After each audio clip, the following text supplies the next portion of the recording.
போதைப் பொருட்களுடன் சம்பந்தப்பட்ட 100 போலீஸ் அதிகாரிகளை கைது செய்திருப்பதாக போலீஸ் மா அதிபர் பிரியந்த வீரசூரிய அவர்கள் ஒரு அதிர்ச்சியூட்டும் தகவல் ஒன்றை வெளியிட்டிருக்கின்றார். அவர் ஒரு நிகழ்ச்சியில் கலந்து கொண்டு உரையாற்றியக்குள்ள என்ன சொல்லியிருக்காருன்னு சொன்னால், நாட்டில் நிறைய அரச நிறுவனங்களுக்குள்ள போதை கலாச்சாரம் ஊடுருவி இருக்குது. இதனால் அவர்கள் சரியான முறையில் கடமைகளை செய்ய முடியாமல் இருக்குது. அதில் போலீஸ் திணைக்களமும் உண்டு. போலீஸுக்குள்ளே நிறைய போதைப் பொருள் ஊடுருவி இருக்குன்னு சொல்லி அவர் சொல்லியிருக்கார். இது எங்களுக்கு ஏற்கனவே தெரிஞ்ச தகவல் தான்.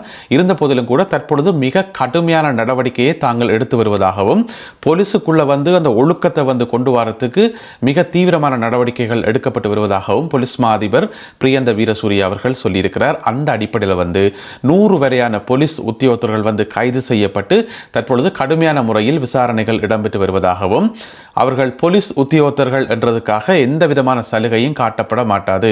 ஏனென்று சொன்னால் போலீஸை கைது செய்து இன்னொரு போலீஸ் தானே விசாரிக்கணும். எனவே எங்களுடைய சக உத்தியோகத்தர்கள் என்று சொல்லி ஏதாவது சலுகைகள் காட்டலாம் தானே, அப்படி எந்த விதமான சலுகைகளும் காட்டப்பட மாட்டாது. இந்த 100 போலீஸ் உத்தியோகத்தர்களும் மிக விரைவில் அவர்களுடைய பணிகளில் இருந்து நீக்கப்படுவார்கள் என்று சொல்லி, அதாவது குற்றங்களை விசாரித்து விசாரணைகளின் முடிவில் அவர்கள் பணி நீக்கம் செய்யப்படுவார்கள் என்று சொல்லியும் போலீஸ் மா அதிபர் பிரியந்த வீரசூரிய அவர்கள் சொல்லியிருக்கார். அதோட பொதுமக்களுக்கு ஒரு வேண்டுகோள் என்னென்னு சொன்னால், நீங்கள் போலீஸ் உத்தியோகத்தர் ஒருவர் கடமையிலிருந்து தவறார், போதைப் பொருள் பாவிக்கிறார் என்று சொல்லி உங்களுக்கு தகவல் தெரிய வருமாக இருந்தால், நீங்கள் அதை தயவு செய்து போலீஸ் தலைமையகத்துக்கு அறிவிக்க சொல்லி, பயப்படாமல் போலீஸ் தலைமையகத்துக்கு அறிவிக்க சொல்லி போலீஸ் மா அதிபர் பிரியந்த வீரசூரிய அவர்கள் சொல்லியிருக்கின்றார். எனவே நல்ல விஷயம், வரவேற்கப்பட வேண்டிய விஷயம். போலீஸ் ஒழுங்கா இருந்தால் மட்டும்தான் நாட்டில் குற்றங்களை கட்டுப்படுத்த முடியும். களுத்துறை பகுதியில் நேற்றிரவு ஒரு துப்பாக்கிச்சூட்டு சம்பவம் ஒன்று இடம்பெற்று அதிலே ஒரு நபர் ஒருவர் கொல்லப்பட்டிருந்தது உங்கள் எல்லாருக்குமே தெரியும். புஷ்பகுமார என்று சொல்லப்படுற ஒரு வர்த்தகர், கடை உரிமையாளர் ஒருவர் கொல்லப்பட்டிருந்தார். இன்றைக்கு பார்த்தீங்கன்னு சொன்னால் பண்டாரகம என்ற இடத்துல ஒரு மோட்டார் சைக்கிள் ஒன்று மீட்கப்பட்டிருக்கிறது. ஒரு வயலுக்குள்ள கைவிடப்பட்டிருந்த ஒரு யமஹா பைக் கொண்டு மீட்கப்பட்டிருக்கிறது போலீசாரினால். அந்த மோட்டார் பைக் நேற்றிரவு இடம்பெற்ற துப்பாக்கிச்சூட்டு சம்பவத்தில் பயன்படுத்தப்பட்ட அந்த மோட்டார் சைக்கிளாக இருக்கலாம் என்று சொல்லி முதல் கட்டமாக போலீசார் தெரிவித்திருக்கிறார்கள். அந்த மோட்டார் சைக்கிள் மட்டும் இல்லாமல் அதுக்கு பக்கத்தில் பார்த்தீங்கன்னு சொன்னால் ஒரு கருப்பு கலர் ஜாக்கெட் ஒன்று, புதிய ஜாக்கெட் ஒன்று மீட்கப்பட்டிருக்கிறது. அதே வேளையில் ஹெல்மெட் ஒன்றும் மீட்கப்பட்டிருக்கிறது. அதில் இருந்து ஒரு கொஞ்ச தூரம் தள்ளி பார்த்தீங்கன்னு சொன்னால் ஒரு சோடி சப்பாத்து ஷூ ஒரு மஞ்சள் பேக்கில், அரிசி வாங்குற பேக்கில் போட்டு அது கொஞ்ச தூரம் தள்ளி அங்கால கிடந்ததாம். இந்த பொருட்கள் எல்லாமே மீட்கப்பட்டிருக்கிறது. இந்த யமஹா பைக், ஹெல்மெட், மற்றது ஜாக்கெட், மற்றது இந்த ஷூ, இந்த இவ்வளோ பொருட்களும் மீட்கப்பட்டிருக்கிறது. பண்டாரகம பகுதியில் அங்கே இருக்கக்கூடிய கொத்தலாவல சந்தி, கொத்தலாவல ஜங்ஷன் என்று சொல்லப்படுற இடத்துல ஒரு வயல்வெளிக்குள்ள மீட்கப்பட்டிருக்கிறது. இப்போ நீங்கள் வீடியோவில் பார்க்குற மாதிரி. எனவே இந்த மோட்டார் சைக்கிளை வச்சு, இதில் உள்ள நம்பர் பிளேட்டை வச்சு, இதில் இருக்கக்கூடிய ஏனைய தடயங்களை வைத்து மிக விரைவில் கொலையாளிகள் கைது செய்யப்படுவார்கள் என போலீசார் நம்பிக்கை வெளியிட்டுள்ளார்கள். அதேவேளையில் கொழும்பு ஜிந்துப்பிட்டி பகுதியில் நேற்றிரவு இடம்பெற்ற துப்பாக்கிச்சூட்டு சம்பவத்தில் நபர் ஒருவர் கொல்லப்பட்டிருந்தார். அதாவது ஒரு சலூன் ஒன்றுக்குள் இடம்பெற்ற துப்பாக்கிச்சூட்டு சம்பவத்தில் ஒருவர் கொல்லப்பட்டிருந்தார். அவருடைய விவரங்கள் வெளியாக இருக்கின்றன. இப்போ நீங்கள் படத்தில் பார்க்குற இவர்தான் அந்த இளைஞர், மன்னாரை சேர்ந்தவர். இவருடைய பேர் என்னென்று பார்த்தீங்கன்னு சொன்னால் முஜாஹித் முகமது சஹ்ரீன். முஜாஹித் முகமது சஹ்ரீன், 20 வயசு, மன்னாரை சேர்ந்தவர். ஒரு அப்பாவி இளைஞர். பார்த்தீங்கன்னு சொன்னால் கொழும்புக்கு வேலைக்கு தான் போயிருக்கிறார். அவர் கொழும்பில் தண்டவாட்டில் வேலை செய்து வந்திருக்கார். நேற்றிரவு அந்த சலூனுக்கு முடிவெட்ட போயிருக்கார். அவருக்கும் அந்த சம்பவத்துக்கும் அங்கிருந்த ஆக்களுக்கும் ஒரு சம்பந்தமும் இருந்திருக்காது. அவர் ஒரு கஸ்டமர் மட்டும்தான். முடிவெட்ட போன இடத்துல என்னென்னா துப்பாக்கிதாரி கண்டபாட்டில் சுட்டது, 6 இலக்கு வச்சு சுட்டது. ஏன் சுட்டதுன்னு சொல்லி சுட்டவனுக்கே தெரியுமோ தெரியாது. ஏனென்றா 5 பேர் இருக்கேக்குள்ள 6வது அந்த 5 பேரை நோக்கி சும்மா கண்டமேனிக்கு கண்டபாட்டில் சுடுவாங்களா? இல்லையேன. வளமையா துப்பாக்கி சூட்டு சம்பவங்கள் எப்படி நடக்கும் என்று சொன்னா, அந்த துப்பாக்கிதாரிகள் குறிப்பிட்ட ஒரு நபரை இலக்கு வச்சு அவரை நோக்கி தான் சுடுறதான் நாங்கள் கேள்விப்பட்டுக்கிறோம். கண்டபாட்டில் சுடுறதா? எனவே நேற்றிரவு அந்த துப்பாக்கிதாரிக்கு யாரை சுட வந்தாங்க, ஏன் சுட வந்தாங்கன்னு சொல்லி தெரியுமோ தெரியாது. யாரோ சொல்லி விட்டுருப்பான் அவரோட, போய் இன்ன இடத்துல போய் சுட்டுடுவாண்டு. அதனால போய் கண்மூடித்தனமாக சுட்டதில் தான் இந்த 20 வயதுடைய அப்பாவி இளைஞர் முஜாஹித் அநியாயமாக கொல்லப்பட்டிருக்கின்றார். எனவே போலீசார் இது சம்பந்தமான மேலதிகமான விசாரணைகளை மேற்கொண்டு வருகிறார்கள். அக்குரேகொட பகுதியில் ஒரு சட்டத்தரணி ஒருவரும் அவருடைய மனைவியும் சுட்டுக் கொல்லப்பட்டிருந்தது உங்கள் எல்லாருக்குமே தெரியும். அது சம்பந்தமாக போலீசார் ஒரு சில முக்கியமான தகவல்களை வெளியிட்டிருக்கிறார்கள். முதல்ல 10 போலீஸ் குழுக்கள் இந்த விசாரணையில் ஈடுபட்டிருப்பதாக சொல்லப்பட்டிருந்தது. இப்போ போலீசார் சொல்லியிருக்கிற தகவல்களின் அடிப்படையில் 12 போலீஸ் குழுக்கள் இந்த நடவடிக்கையில், இந்த விசாரணையில் ஈடுபட்டிருப்பதாக சொல்லியிருக்கிறார்கள். 2 போலீஸ் குழுக்கள் மேலதிகமாக சேர்க்கப்பட்டிருக்கிறார்கள். ஏனென்று சொன்னால் இந்த வழக்கினுடைய தீவிரத்தன்மை கருதி. ஏன் சொல்லுங்க பாப்போம்.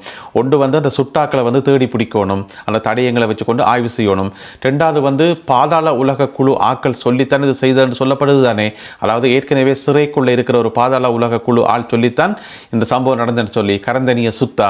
எனவே அது சம்பந்தமாகவும் விசாரணைகள் நடத்தணும். அதுக்கு பிறகு பார்த்தீங்கன்னு சொன்னால் இந்த லோயர் வந்து லொக்கு பெட்டி என்று சொல்லப்படுற இன்னும் ஒரு ஆளுக்கு வந்து தகவல்களை சொன்னார்னு சொல்லி இன்னும் ஒரு குற்றச்சாட்டு. இதெல்லாம் உண்மையா பொய்யான்னு தெரியல. என்னன்னு சொன்னால் போலீஸ் என்ன சொல்லிக்கிட்டு சொன்னால் சமூக வலைத்தளங்களில் நிறைய கதைகள் வருது, அதை வந்து நாங்கள் மறக்கவும் இல்லை, அதில் ஒரு சில உண்மைகளும் இருக்குது. இருந்தாலும் நாங்கள் விசாரணைகள் எல்லாம் முழுமையாக நடத்தி போட்டு தான் இது சம்பந்தமான உண்மையான தகவல்களை சொல்லுவோம் என்று சொல்லி போலீஸ் தரப்பில் சொல்லப்பட்டிருக்கிறது.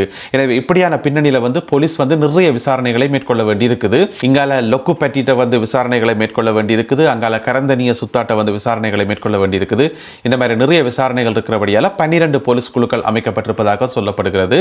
அதோட அந்த கொலையாளிகள் வந்த கார் இருக்கு தானே, அந்த வெள்ளை கலர் கார், அது வந்து வேறொரு இடத்துல வந்து அதே மாதிரி ஒரு கார், சரியா அதே மாதிரி ஒரு கார் வந்து எரிஞ்ச நிலைமையில் ஒரு கார் ஒன்று கண்டுபிடிக்கப்பட்டிருக்கிறது இன்னும் ஒரு இடத்துல. இப்போ இந்த கார் தான் அந்த காரா என்று சொல்லி போலீஸ் வந்து இன்னும் உறுதிப்படுத்தலை. ஆனால் அது சம்பந்தமான ஆய்வுகளும் மேற்கொள்ளப்படுதாம். அதோட அந்த துப்பாக்கிதாரிகள் வந்த கார் வந்து பெரிய புது காரெல்லாம் கிடையாது, அது ஒரு பழைய கார் உண்டு, அது கனதூரம் ஓடி இருக்கு, அதுங்க கொண்டா போட்டிருப்பீங்க கட்டாயம். இந்த சம்பவத்தில் வந்து நேரடியாக ஈடுபட்டது 2 பேர் தான். சிசிடிவி காட்சிகளின்படி 2 பேர் தான் துப்பாக்கி சூட்டில் ஈடுபட்டது. இருந்தாலும் 4 பேர் தொடர்பாக தங்களுக்கு தகவல்கள் கிடைத்திருப்பதாக போலீசார் சொல்லியுள்ளார்கள். உதய கம்மன்பில இன்றைக்கு ஒரு ஊடக சந்திப்பு ஒன்றை நடத்தியிருக்கின்றார். அப்போ அவர் வந்து ஊடகத்தில் பேசக்குள்ளே ஏதாவது சர்ச்சைக்குரிய விஷயங்கள் சொல்லுவார்னு சொல்லி எங்களை எல்லாருக்குமே தெரியும்.